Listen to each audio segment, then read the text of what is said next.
उत्तर प्रदेश का ज़िला गाज़ीपुर। यहाँ रात के 2:30 बज रहे होते हैं और एक वायरलेस के ऊपर सूचना प्रसारित होती है कि गांव है कुसुम्भी कला, यहाँ पर एक ही परिवार के 3 लोगों की हत्या कर दी गई। एसपी ओमवीर सिंह फौरन संबंधित थाना नंदगंज के प्रभारी निरीक्षक को फ़ोन करते हैं और घटना के बारे में जानकारी लेते हैं और कहते हैं कि मैं खुद मौके पर पहुंच रहा। एसपी ओमवीर सिंह से जब पूरा पुलिस का अमला कुसुम्भी कला गांव पहुंचता है तो देख के हैरान हो जाता है कि पूरा का पूरा गांव घटना स्थल पर मौजूद था, जिसमें आदमी व औरतें सभी शामिल थे। जिस परिवार के 3 लोगों की हत्या की गई थी, उस परिवार का छोटा बेटा आशीष बिंद मौके पर मौजूद था। वो पुलिस को बताता है कि गांव के एक राधे बिंद है, उनकी बेटी से उसका प्रेम प्रसंग चल रहा था। वो लोग लगातार दबाव बना रहे थे कि मैं उनकी बेटी से शादी कर लूं। मेरे परिवार के लोग मान नहीं रहे थे। इसी दुश्मनी को लेकर आज मेरे पिता,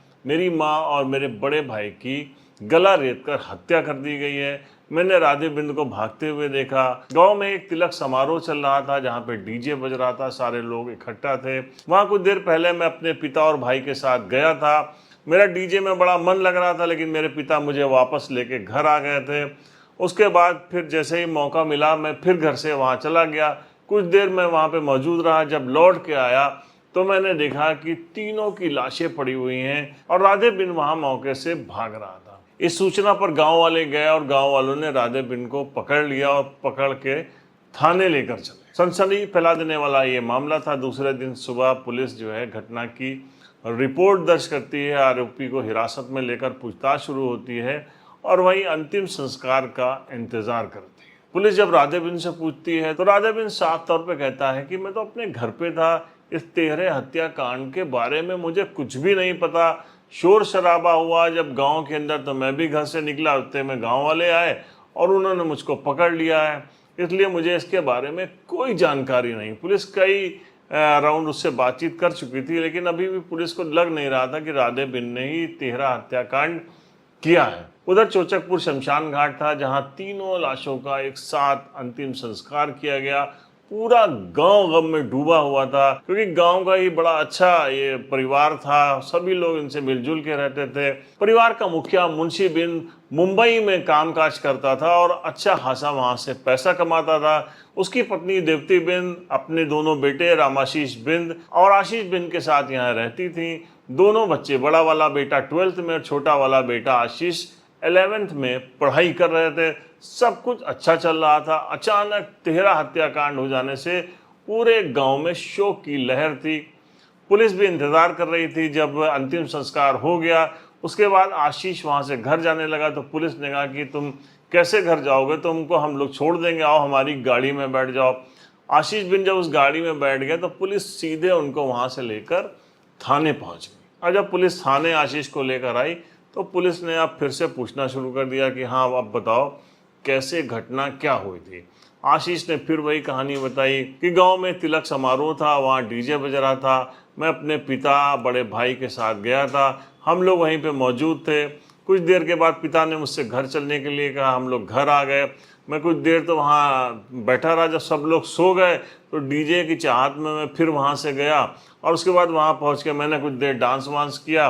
फिर पिता के डर से ज़्यादा देर नहीं टिका, वापस घर आया। जब घर आया तो देखा कि तीनों लाशें पड़ी हुई हैं और वहीं से राधे बिन भागने की कोशिश कर रहा। पुलिस ने कई बार वही घटना, वही सब कुछ पूछना शुरू किया। बार बार जब पूछना शुरू किया तो उस कहानी में थोड़े बहुत अलग अलग पेश आने लगे। फिर उसके बाद पुलिस ने अपने तरीके से पूछताछ की और पुलिस का जो अपना तरीका होता है थाने में पूछने का, उससे आप सब वाकिफ़ हैं, उसके बारे में आप सब ने बहुत कुछ सुन रखा होगा। तो पुलिस ने जब अपना तरीका अपनाया और उससे सांस्कृतिक कार्यक्रम करवाया तो आशीष ने जो कहानी बयां की उसको सुन के पुलिस वालों के भी होश उड़ गए। आशीष ने पुलिस को बताया कि मेरे पिताजी मुंबई में काम करते हैं, अच्छी खासी कमाई हो जाती है, हम लोग बड़े अच्छे से सब कुछ गुजारा चल रहा था। कुछ दिन पहले घर में रेनोवेशन का काम शुरू हुआ और इसका ठेका पिताजी ने दिया गांव के ही राधे बिंद को। राधे बिंद अपने बेटे और अपनी बेटी के साथ मेरे घर में काम कर रहे थे, रेनोवेशन का काम कर रहे थे, प्लास्टर वगैरह का सब काम चल रहा था।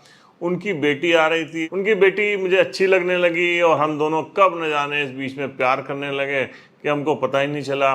काम ख़त्म हो गया, लेकिन उसके बाद भी मुलाकातों का दौर लगातार चलता रहा। अब किसी ने हम लोगों को गांव में मिलते मिलाते देख लिया और इसकी शिकायत उन्होंने उसके पिता राधे बिन से कर दी। तो राधे बिन जो है एक दिन मेरे घर आ गए और बड़ा मतलब नाराज़गी व्यक्त करने लगे। पिता तब तक मुंबई जा चुके थे। इसकी बात मेरी माँ ने फ़ोन से करके पिताजी को बता दी कि ऐसा ऐसा यहाँ बवाल चल रहा है, मेरा बेटा जो है छोटा वाला रोज़ मिलता है, इससे गांव में भी काफ़ी बातें की जा रही हैं, और दूसरा राधे बिन आके उल्टा सीधा बोल रहा था। ये बात सुन के मुंशी बिन कुछ दिन के बाद फिर मुंबई से यहाँ पर आए, और उसी बीच में आशीष की और उस लड़की की मुलाकातें जारी रहीं। जब वो दोबारा यहाँ पे पहुँचे अपने गांव, तो उसके बाद राधे बिन को बुलाया गया। राधे बिन अपनी पत्नी के साथ गया और उसने कहा कि देखिए, इतना सब कुछ होने के बावजूद आपका बेटा मेरी बेटी से लगातार जो है मिल रहा है, पूरे गांव में न जाने क्या क्या बातें कही जा रही हैं, इसलिए मैं चाहता हूं कि आप अपने बेटे की मेरी बेटी से शादी कर दीजिए।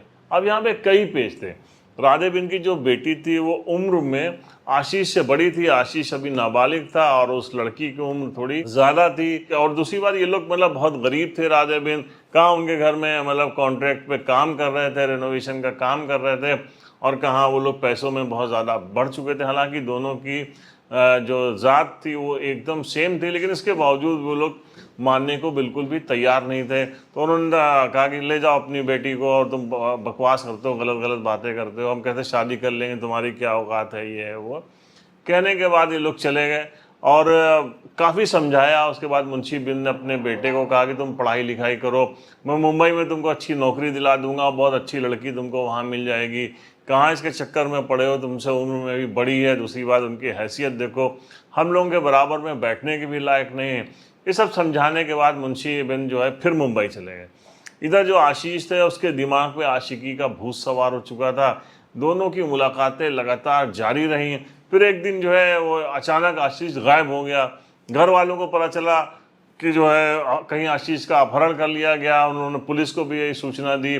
पुलिस अभी आशीष के बारे में पता ही लगा रही थी कि दूसरे दिन आशीष वापस आ गया, और उसने कहा कि जो उसकी प्रेमिका है उसके पिता ने उसको बनारस भेज दिया था, और वहाँ कहा था कि तुम एक घर में रहो और हम धीरे तुम्हारी शादी करा देंगे। लेकिन इसी बीच में जब गांव में ज़्यादा बवाल हुआ, पुलिस आ गई, तो आज मुझे वो वापस लेके आ गए।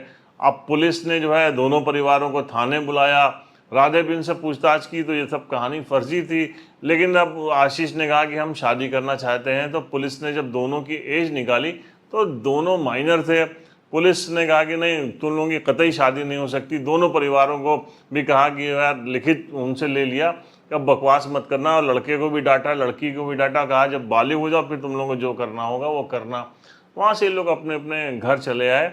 आशिकी का भूत नहीं उतरा, जिस पे मुंशी बिन बहुत नाराज़ हुए, और आखिर में उन्होंने फैसला किया कि वो अपने बेटे को लेके मुंबई चले जाएंगे, वहीं उसको पढ़ाई लिखाएंगे या नौकरी करा देंगे, कुछ भी कराएंगे, लेकिन अब वो रखेंगे मुंबई में। ये बात जब लड़की को पता चली तो लड़की ने कहा कि तुम तो मुंबई चले जाओगे और हमारा प्यार ख़त्म हो जाएगा, मैं अकेले कैसे रहूँगी, मैं जान दे दूँगी, ये वो तरह तरह की बातें हुई। लेकिन उसके बाद फिर दोनों ने जो फैसला किया वो बहुत ही ख़तरनाक था।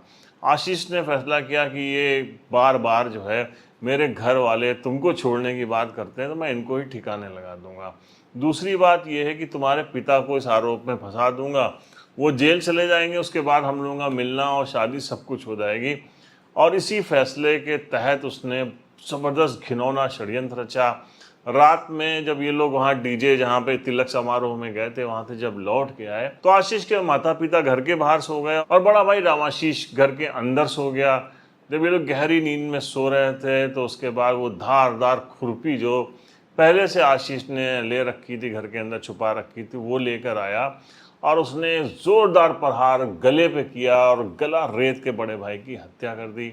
उसके बाद घर के बाहर सो रहे माँ बाप को भी उसने इसी तरीके से मार डाला। और मारने के बाद फिर उसने क्या किया कि अपने कपड़े जो है वो एक पॉलीथीन के अंदर रखे, दूसरे कपड़े पहने और दूसरे कपड़े पहन के वो चला गया। और पुलिस जब इसकी तफ्तीश कर रही थी तो पुलिस को इसी तरीके का कुछ डाउट हो भी रहा था। तो पुलिस ने जब अंतिम संस्कार हो गया उसके बाद आशीष को उठाया, फिर आशीष ने सारी कहानी बयां कर दी। सारा जो हत्या का वो राज था वो फाश हो गया और इस पूरे ट्रिपल हत्याकांड में राधे बिन का कहीं भी हाथ नहीं था। अब आशीष क्योंकि नाबालिग था, ओमवीर सिंह ने प्रेस कॉन्फ्रेंस की, उसमें पूरी घटना के बारे में बताया, लेकिन आशीष को इसलिए पेश नहीं किया जा सका क्योंकि वो अभी नाबालिग था। आशीष ने एक घिनौनी हरकत की और उसने मतलब इतना अंधा हो गया कि वो माँ बाप जिसने उसको जन्म दिया, जिसने उन्हें उसको पाला पोसा, पढ़ा रहे थे, अच्छी शिक्षा दे रहे थे, बाप चाहते थे वो मुंबई जाके अच्छी नौकरी कर ले, लेकिन घर वालों को भी जब इस तरीके के केसेस होते हैं तो उसमें अच्छे से काउंसलिंग की भी ज़रूरत होती है। दोनों तरफ से एक दूसरे को समझने की कोशिश नहीं की गई और उसमें इतना बड़ा कांड हो गया कि पूरा गाजीपुर ही सिहर उठा। तो आज के केस डायरी में इतना ही। हम मिलते हैं नेक्स्ट एपिसोड में एक नई कहानी के साथ। तब तक के लिए जय।